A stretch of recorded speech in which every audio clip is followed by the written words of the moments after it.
Hello everyone, আসসালামু আলাইকুম। আশা করি সবাই ভালো আছে। আমি আলহামদুলিল্লাহ ভালো আছি। আজকে চলে যাইতেছি রামগঞ্জের মধ্যে একটু ঘোরার জন্য।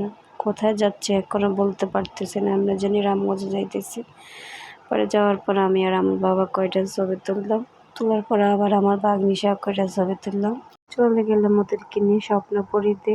যাওয়ার পরে আমার মা তো অনেক কিছু কেনাকাটা করবো, কি কিনবো ওখান থেকে বাইরে ওদেরকে একটু ঘোরার জন্য অন্য জায়গায় নিয়ে গেল। যাওয়ার পরে আমার বাবা আমার মা দুজনটায় অনেক দুষ্টামি করে।